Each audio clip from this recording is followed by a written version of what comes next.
Que as bênçãos superabundantes do nosso Deus triúnico desçam sobre todos vós. Amém.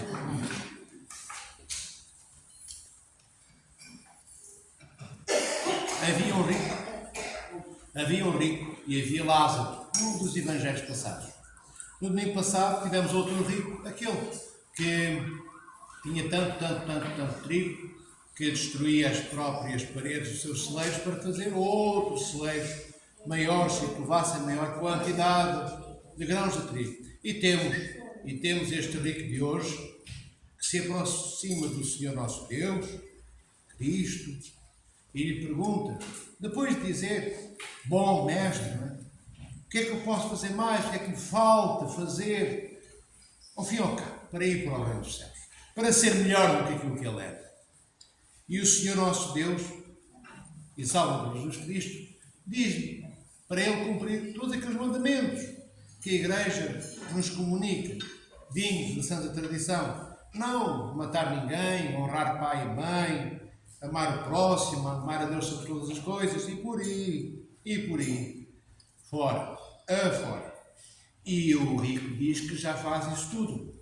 E quando o rico diz que já faz isso tudo, ele não está a mentir. O rico está a dizer a verdade. Ele, de facto, cumpriu os mandamentos.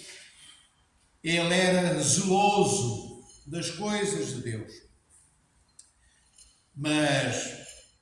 E tão zeloso era que se preocupava em saber se havia algo mais, para além de tudo aquilo que ele havia feito, que devesse ser praticado e realizado por ele, e que fosse importante para a salvação dele. É por essa razão que ele se aproxima de Cristo. Bem, e nosso Senhor diz-lhe, depois daquilo que eu acabei de comentar, o Senhor diz-lhe, vai, pega nas tuas coisas, pega nos teus bens e distribui tudo aos pobres.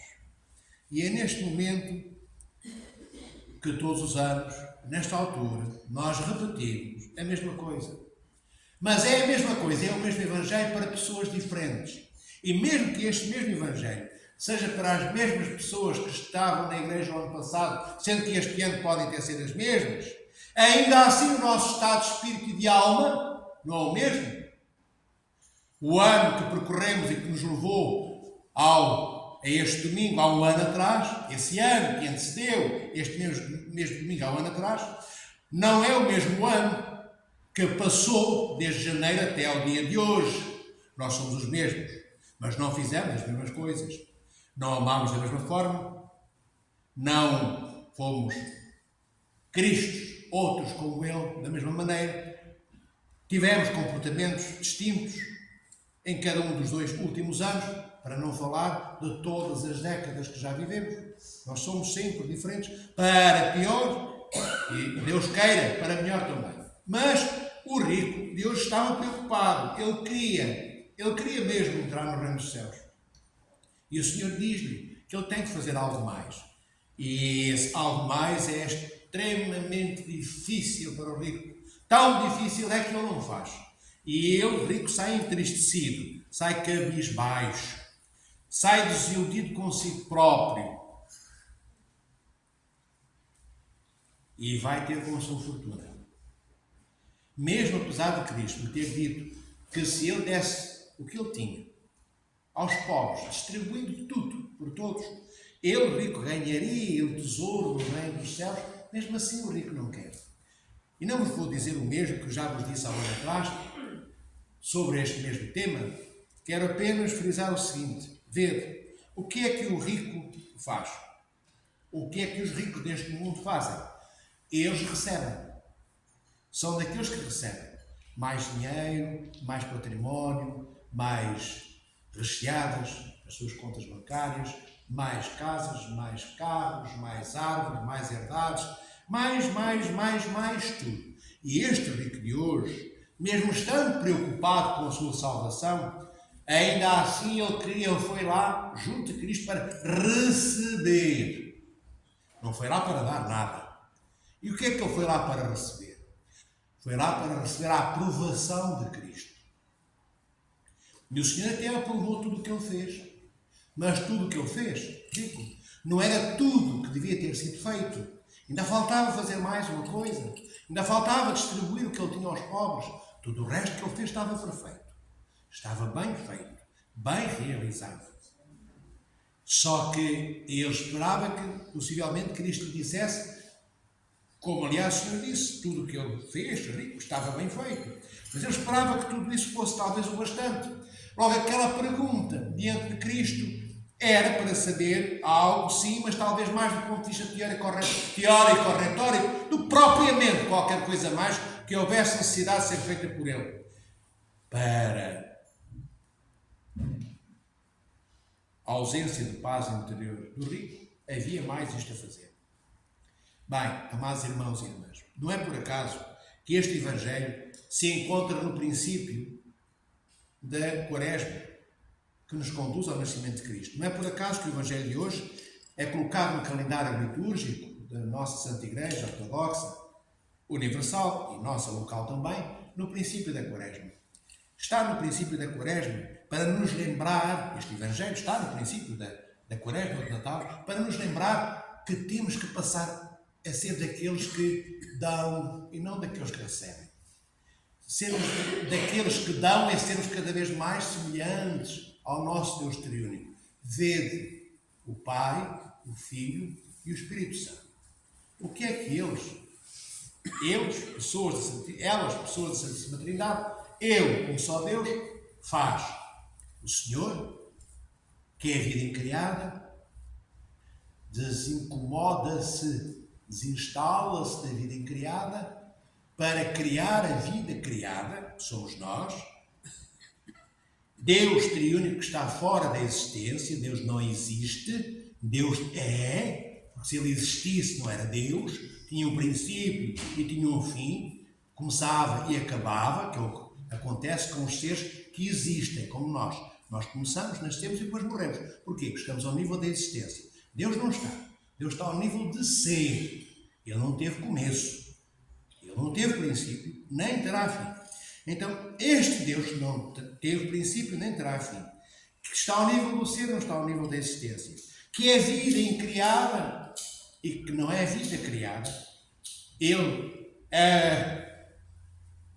abdica de toda esta majestade e glória. Eu diria, abdica toda esta privacidade trinitária para se revelar na criação que ele cria, nos céus, nos teus angélicos e em todo o cosmos, no qual nós habitamos.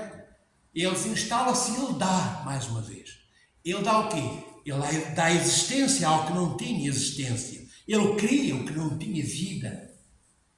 Somos nós. O Senhor dá beleza onde nada existia. Nem havia nada que pudesse pensar em algo que pudesse vir a existir. Porque nós, seres criados por Deus, filhos de Deus pelo batismo, temos consciência da nossa própria existência agora, porque Deus nos criou. Mas antes de Deus nos haver criado, nós não tínhamos noção da nossa própria existência, porque simplesmente não existíamos. Só Deus, sendo Deus, tinha e tem consciência de todas as realidades, criadas e incriadas. Então, o Senhor, desde o princípio, Ele dá. Como eu disse, Ele dá a vida, Ele dá a existência ao que não existe, Ele sai nas suas energias incriadas da Santíssima Trindade para, não deixando de estar plenamente na mesma da Santíssima Trindade, sai para nos tocar, para abraçar e beijar aqueles que somos nós, seres criados por Ele. E depois temos o Verbo encarnado, nosso Senhor Jesus Cristo, que, como nós dizemos sempre, abdica de tudo aquilo que Ele é, enquanto segunda pessoa divina. Ele é Deus, como o Pai, como o Espírito Santo. Ele é a segunda pessoa da vida trinitária, Ele é o Verbo. E o Senhor despoja-se dessa glória e majestade incomensuráveis e inauditas que ninguém pode sequer qualificar. Tamanha a beleza que encerra. E o Senhor dá-se, mais uma vez, a Trindade na pessoa do Filho que encarna. Deus dá-se à vida criada, aos anjos e aos homens e mulheres, e a tudo aquilo que o Senhor criou, desde as estrelas às plantas, escondidas nas noites escuras nas florestas antes da aurora nascer. O Senhor entrega-se e dá-se a tudo, a todos e a todas e a tudo. Então, vê, mas o Senhor nosso Deus, que é o nosso Criador, aquele que nos criou, que é a nossa norma, que é o nosso parâmetro, que é o nosso modelo, que é o nosso exemplo, Ele dando-se e dando tudo o que Ele é, transmitindo a vida que Ele vive e que Ele tem, tornando seres viventes aqueles que não tinham vida nenhuma, que nem existiam, somos nós. Então, mais uma vez, a Quaresma, amados irmãos, serve para nos lembrar que nós temos que ser iguais ao Pai, ao Filho e ao Espírito Santo. Sermos iguais àquele Deus que dá. Enquanto nós formos daqueles que recebem e só estão prontos para receber, nós estamos nos antípodas do que Deus é. Estamos no oposto do que Deus é. Deus não é nosso modelo. Por mais que nós digamos amém, e que o Senhor Jesus Cristo, Filho de Deus vive, tem piedade de pecador, e a Ave Maria, o credo. Bem, os fariseus também cumpriam toda a lei, os salmos e os profetas, eles também cumpriam todas as orações, eles rezavam no templo. Já ouviram falar dos fariseus? Aqueles judeus cumpridores, mas era só da boca para fora. Era uma fórmula desprovida de vida. Havia uma bisneta que, por sua vez, tinha uma mãe, e a mãe essa mãe tinha uma avó, bem, e ela tinha uma bisavó. E a certa altura ela está num casamento a ajudar todos aqueles que, não só os noivos que deixaram de ser noivos e passaram a ser cônjuges, marido e mulher, mas ajudou na festa do casamento, como esta que nós vemos no outro evangelho sobre as bodas de Caná. E a certa altura estão a preparar um cozido, ela está a preparar um cozido e lembra-se que a mãe dela, cada vez que preparava aquele cozido, cortava uns centímetros de carne e colocava o cozido, a carne dentro da panela. Bem, e a certa altura ela lembra-se, bem, eu cortei a carne e pô-la dentro da panela, mas cortei, porquê? Porque a minha mãe também faz, é verdade, a minha mãe fazia isso, foi agora que eu aprendi. Aí vai perguntar, oh mãe, eu aprendi contigo isto, tu também, cada vez que pões a carne dentro da panela, tu cortas 3 ou 4 centímetros. E a mãe diz, pois eu aprendi com a minha avó fazia assim. Até que a neta se tira de cuidados e vai falar já falou com a mãe, falou com a avó, e foi falar com a bisavó velhinha, que ainda existia, e até que a bisavó lhe disse, olha, é verdade, a tua avó e a tua mãe aprenderam comigo, mas eu, sabes porquê é que eu cortava um pedacinho de carne? Porque a minha panela era pequena, e a carne não cabia lá toda dentro. Então, a única que sabia porque é que aquele pedacinho de carne que tinha sido cortado era a bisavó, mas nem a filha, não é? Nem a neta, nem a bisneta, se preocuparem em saber porque é que estavam a cortar aqueles centímetros de carne à carne. Só fazia, a bisneta fazia porque a mãe dela fazia, a mãe dela fazia porque a mãe dela fazia. E todas as três faziam porque a bisavó assim fez. Mas ninguém se preocupou em saber qual é o motivo, qual era a razão para cortar aquele pedaço de carne só depois colocá-lo na panela. Então só a bisavó sabia. Todos os outros fizeram só porque a bisavó fez. Depois a avó fez e depois a mãe fez. Então na igreja, amados irmãos e irmãs, não podemos ser assim. Não podemos fazer a quaresma só porque o pai faz. Só porque o meu avô já fazia quaresma, já jejuava. O meu bisavô também jejuava. É pouco.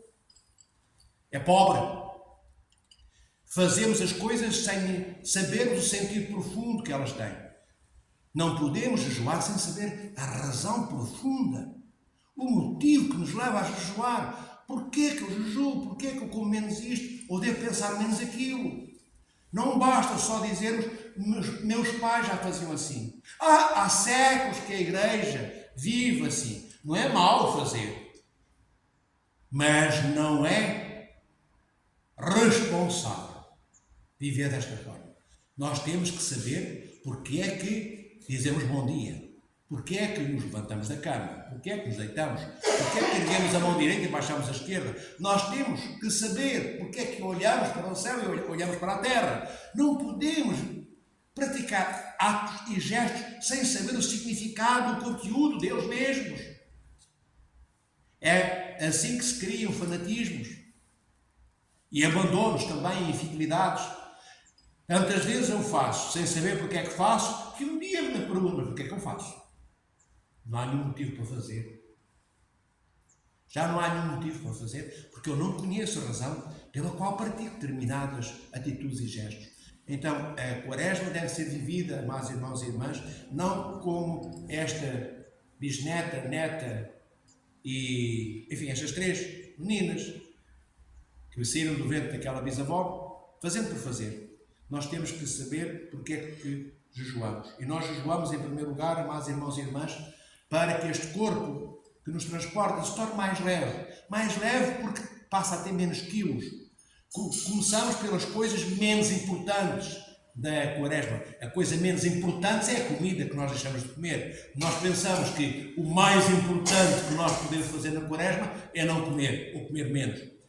Cuidado, não estou a dizer que agora nos podemos empanturrar porque não é importante comermos menos. É importante deixarmos de comer tanto como comíamos, de abdicarmos das carnes, abdicarmos dos laticínios, dos azeites, dos ovos, tudo isso. É verdade que sim. Mas não só isso. Mas quando abdicamos destas coisas menos importantes, ainda assim elas não são desnecessárias. Porque os atletas deste mundo, amados irmãos e irmãs, quando se preparam para algumas provas, em qualquer desporto, o que é que eles fazem? Dietas rigorosas. São só atletas. Vão só correr, vão só jogar a bola, vão só nadar. Mas eles preparam-se, comem menos e têm dietas rigorosas, comem menos e fazem dietas. Dieta significa o quê? É uma espécie de jejum. Dieta significa não comer determinadas coisas que iriam tornar o corpo destes atletas mais pesado. Então, os atletas deste mundo, não estamos a falar ainda dos atletas de Deus, dos atletas de Cristo, que somos nós, ou deveríamos ser. Nós todos e todas, não só de hoje como do futuro e dos séculos anteriores. Mas quando olhamos para os atletas do mundo, nós nem fazer o que eles fazem, nós fazemos. Olha que há atletas que há 20 anos ou 25 anos se privam todos os dias de determinadas comidas. Todos os dias de determinadas festas, festividades, bebidas e por aí fora. São só atletas do mundo. Mas do ponto de vista meramente do nosso organismo biológico, é importante deixarmos de comer uma quantidade de coisas, estas que a Igreja nos aconselha a que não comamos, porque diminuímos em peso, as toxinas que matam, que intoxicam o nosso organismo, que diminuem a vitalidade das nossas células, deixam de estar presentes em nós durante estes períodos grandes da Quaresma Natal, da grande Quaresma que antecede a Páscoa. Então estes períodos são bons porque limpam o nosso corpo, limpam o nosso organismo. E quanto mais limpo e menos pesado o corpo, também em quilos, mas sobretudo menos pesado pelas toxinas que deixa de ter, ao comer menos destas coisas intoxicantes, mais leves e mais desintoxicados nós ficamos. É uma redundância, mas é para que entendemos e ninguém sai daqui sem entender o que eu estou a dizer. Mas não só por isto, amados irmãos e irmãs. A Quaresma é mais exigente. A Quaresma seria como o rico de hoje fazendo a nova pergunta: Senhor, o que é que eu tenho que fazer mais para a minha salvação? Bem, eu já faço a Quaresma, já não como carne, não como ovos, não como leite, não como laticínios, respeito as quartas e sextas-feiras e faço os jejuns de pôr do sol ao pôr do sol, jejum 24 horas. Na terça-feira eu deixo de comer à noite, só volto a comer na quarta-feira, no dia seguinte à noite, e depois de quinta para sexta faço o mesmo, no sábado jejum absoluto, e por aí fora. Bem, e há a pergunta que, então, aqueles que na Igreja vivem poderiam fazer: e o que é que eu tenho de fazer mais para além disto que eu deixei de ter e de comer? Bem, e a Igreja dir-nos-á: jejua dos teus pensamentos, jejua da tua língua. Quando a tua língua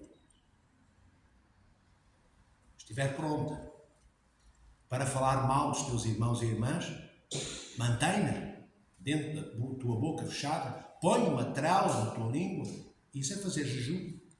Põe um açaime. O que é que nós pomos nos cães raivosos, amados irmãos e irmãs, para que eles não nos mordam, nem mordam as pessoas que passam junto de nós? Colocamos um açaime. Nós também deveríamos e devíamos pôr um açaime na nossa língua. Não criticarmos. Isto é um jejum mais poderoso do que a carne que deixamos de comer. Pensar bem nos nossos irmãos. Porque quando eu critico um irmão meu, significa que quando eu critico eu desaprovo os atos do meu irmão. Mas mesmo que os atos dos meus irmãos sejam atos reprováveis, ou seja, algo que eu não possa aprovar, algum irmão ou irmã que pratica um ato que é mau, que não é bom, um daqueles atos que Cristo nunca faria, porque o Senhor só faz e só praticou e realizou atos e ações e atitudes santas, mesmo que um irmão ou uma irmã minha cometam erros desta hora de grandeza, quem sou eu para criticar? Porque é que em vez de criticar não é ter a bondade de chorar pelo meu irmão que agiu mal? Porque é que eu tenho que dizer que ele não presta? Porque é que eu tenho que dizer que ele não é bom? Porque é que eu tenho que dizer que ele é um pecador? Porque é que eu não posso dizer que é um irmão que precisa do meu amor? Porque é que eu não devo dizer que é uma irmã que tem tudo para ser um exemplo na minha vida igual ao de Cristo? Ainda que não sendo hoje. A crítica leva à maldicência, isto é, a dizermos mal dos nossos irmãos. E a maldicência é como uma borracha que apaga as letras escritas pelo lápis. A maldicência apaga o rosto dos nossos irmãos, tornando todos e todas invisíveis diante de nós. São só os corpos que praticam umas coisas que nós não gostamos. Porque se nós conseguirmos ver no rosto de cada irmã e irmão nosso o nome que eles receberam no batismo, que é o nome que eles têm dado por Deus, nós não criticamos. Nós choramos por algum dos nossos irmãos estar afastado de Deus e vamos tentar buscá-lo sem o obrigar, mas vamos dizer, está aqui a minha mão, vem comigo, não vais por aí. O que é que faz a crítica? É que ele não vale a pena. Serve para nada. E viramos as costas, seguimos caminho sozinhos. E aquele possivelmente era Cristo. Certamente que era Cristo. Porque quando eu abandono o irmão, eu abandono Cristo. Claro que o Senhor não pratica atos de pecado. O Senhor era e é em tudo igual a nós na sua natureza humana, menos no pecado. E aquele meu irmão pecava. Por isso eu o critiquei. Então não é Cristo. É assim. Porque na sua miséria humana, ele tem todas as qualidades para ser tomado e abraçado pelo amor de Deus. Ou não foi este verbo encarnado que desceu dos céus, porque o homem criado não podia subir aos céus? Não foi este verbo encarnado dentro da Virgem Maria, este Cristo sair de Maria, que vem pegar na miséria? Não vem pegar na santidade de nenhum dos filhos de Deus. Não havia nenhum santo, nem nenhuma santa depois de Adão e Eva. Todos eles estavam depois do pecado de Adão e Eva. Todos eles estavam depois da ponte quebrada, destruída por Adão. Essa ponte era o quê? Comunhão com Deus. Quando Adão desobedece, acabou-se a comunhão com Deus. Deus não participa mais na vida de Adão, como participava no Éden. Lembram-se? E o Senhor Adão conhecia o Senhor pelos seus passos. Quer dizer que era íntimo de Deus. Essa intimidade acabou. Então todos aqueles que vêm depois de Adão, que são descendentes de Adão, não são santos, são todos herdeiros, pecadores. O modelo deles é o modelo de Adão. Ainda que haja um coração ao outro que possa ter o tesouro de querer agir com amor. Mas a verdade é que não havia santos nem santas. E quando o verbo encarna assumindo a miséria humana, a miséria daquilo, meu irmão e irmã, que eu acabei de dizer há pouco, que eu achei que por pecar e por ser miserável não prestar para nada, não era Cristo. Era a matéria na qual Cristo pegou. O Senhor, quando encarna no ventre de Maria, sua mãe, e toma a carne de Maria, da Virgem Santíssima, o Senhor toma toda a sua descendência. E na descendência de Cristo, que iremos ler daqui a umas semanas, nós vamos ver que o Senhor tinha o quê? Ladrões? Que o Senhor tinha bandidos? Cristo tinha nos seus antepassados assassinos.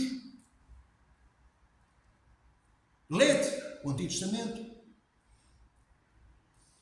E o Senhor assume toda a sua descendência. Toda a sua ascendência, isto é, todos os seus antepassados. O Senhor não é descendente só de santos, homens e mulheres. Ele tem de tudo. Então, nós também, amados irmãos e irmãs, nas nossas famílias também temos de tudo. Temos bons familiares, temos maus familiares.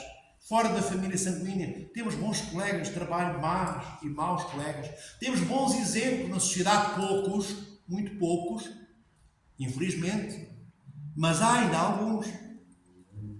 Temos de tudo, como Cristo, saído de Maria, também teve. Então nós não estamos cá para enjeitar nada. Nós estamos cá para sermos transfiguradores de tudo.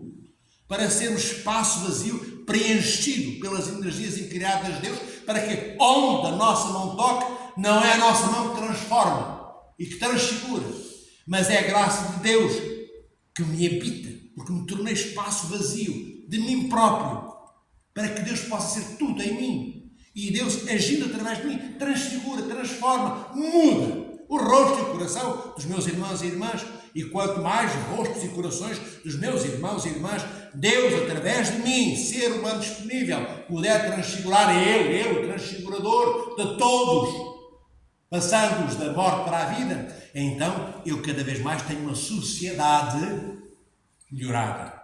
Repito, quanto mais uma a uma pessoas eu for sendo veículo para que Deus, através de mim, as transfigure e as torne cada vez mais aquilo que Ele é e menos aquilo que nós somos, cada vez mais somando esta pessoa a 2 pessoas, a 30 pessoas, a 300 pessoas, cada vez mais eu tenho uma sociedade melhor formada de acordo com o modelo trinitário e cristológico.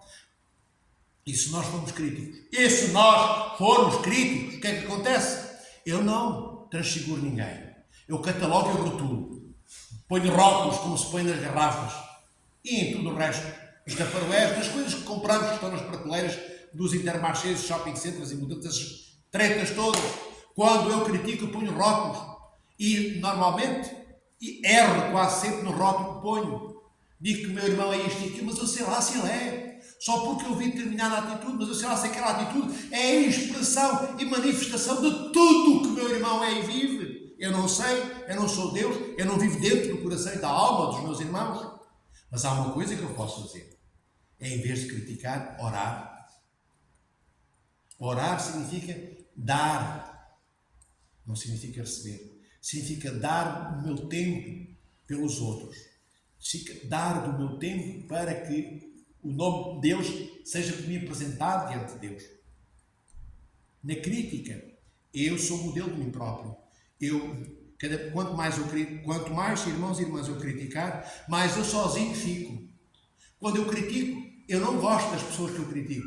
Então, se eu criticar 20 mil, são 20 mil pessoas a menos que estão próximas de mim ou têm a possibilidade de ter qualquer tipo de comunhão comigo.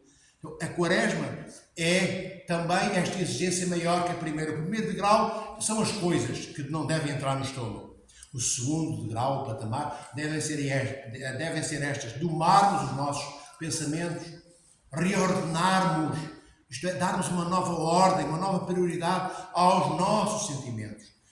E o terceiro é sermos cada vez mais, no cumprimento destes 2 primeiros degraus, sermos cada vez mais o que o nosso Criador é, este Criador pelo qual eu comecei por dizer, e sobre o qual dizer algumas palavras no início, aquele que era a vida incriada e que assume a vida criada por Ele, criada na miséria absoluta, decorrente da rebeldia que Adão teve para com Ele, levando nessa rebeldia todos e todas até à encarnação do Verbo. E até ao dia de hoje, porque mesmo com a encarnação do Verbo e tendo Cristo subido à cruz e da morte saído vivo e com essa ressurreição santa, termos conseguido também a nossa ressurreição e a nossa salvação. Tendo, apesar de tudo, conseguido tudo isso, ainda assim resta-nos a nós aderir ao que Cristo fez, ao que Cristo é ou não. Entende? Mesmo assim, não estamos seguros e certos que entraremos no reino dos céus. Porque temos que deixar de ser a miséria humana que Cristo assumiu para passarmos a ser a beleza daquilo que Ele conquistou para nós. Ele conquistou para nós a imortalidade. Nós éramos e somos seres criados mortais. E o Senhor concedeu-nos a imortalidade. Mas a imortalidade com Cristo é para aqueles que querem ser dentre nós como Cristo. Não podemos aliar-nos como as 3 senhoras de hoje faziam as coisas porque aprenderam umas com as outras. Mas só realmente a bisavó sabia porque é que cortava a carne daquela forma. Nós não podemos ser desses que fazemos as coisas porque alguém faz assim. Eu tenho que saber porque é que ele faz assim. Porque é que Cristo é Cristo? Porque é que ele encarnou o Verbo? Porque é que o Verbo encarnou? Porque é que Cristo sai de Maria? Porque é que ele conseguiu a salvação? Porque é que ele me redimiu, me conquistou dos infernos? Porque é que é importante ir para o reino dos céus ou não? Porque é que eu comungo? Porque é que eu devo fazer jejum? Como estivemos a falar. Porque é que os padres andam vestidos desta forma? Porque é que pegamos numa vela acesa quando oramos pelos mortos? Temos que... e bilhões de outras coisas. Temos que saber a razão pela qual respiramos, amados irmãos e irmãs. Não podemos andar só porque o vento nos leva de norte para sul, então nós vamos para sul. Bate o vento de sul para norte e nós invertemos marcha e já andamos virados para norte. Temos que saber que podemos andar contra o vento. Se andar contra o vento significar ir ao encontro de Deus. Andar contra o vento significa não seguir as normas e os parâmetros que são socialmente criados, politicamente engendrados em pseudo-democracias, tantas vezes que são vendidas como se fossem realmente modelos nos quais os seres humanos encontram os amores fraternos, que são meras mentiras, porque vemos que depois não é assim que chegamos ao fim da vida. Com todas as promessas realizadas pelo mundo, às vezes nenhuma das promessas que o mundo nos fez foi realizada. Então não é atrás dessas promessas que devemos de andar nem de seguir, devemos andar atrás das promessas do Senhor, porque todas elas deixaram de o ser. Foram todas realizadas, todas concretizadas, todas edificadas. Não há nada que o Senhor tenha dito que o Senhor não tenha feito. Não há nada que Cristo nos peça nos Evangelhos de Mateus, Marcos e Lucas e São João Teólogo, nas Epístolas de São Paulo, São Pedro, São Judas, São Tiago, que Cristo não tenha vivido, não tenha sentido, não nos tenha deixado como herança vivificante para a nossa vida. Então, queridas irmãs e irmãos, tomemos a Quaresma como uma oportunidade para aprendermos um pouco mais, sobretudo aprendermos porque é que é importante aceitarmos este convite de Cristo para sermos menos aquilo que somos e criarmos espaço em nós para sermos mais aquilo que Deus é e que nós ainda não conseguimos ser. A Quaresma é essa porta que se abre em nós, não uma porta que se abre pela qual eu entro. O propósito da Quaresma é abrir uma porta em nós que está fechada há décadas para que eu veja o espaço que eu tenho interior para que Deus me habite e limpá-lo durante a Quaresma de tudo o que é nocivo, de tudo o que é coisa inadequada, de tudo o que eu digo às vezes que é tralha, para que fique uma sala limpa, onde o Rei dos Reis, o Senhor da vida, se possa sentar no trono da minha alma e do meu coração, para que eu possa dizer como Paulo, já não sou eu que vivo, é Cristo que vive em mim. E assim, podemos um dia entrar no reino dos céus, onde habitaremos com o Pai, com o Filho e com o Espírito Santo. Amém. Ó admirável protetora dos cristãos e nossa medianeira,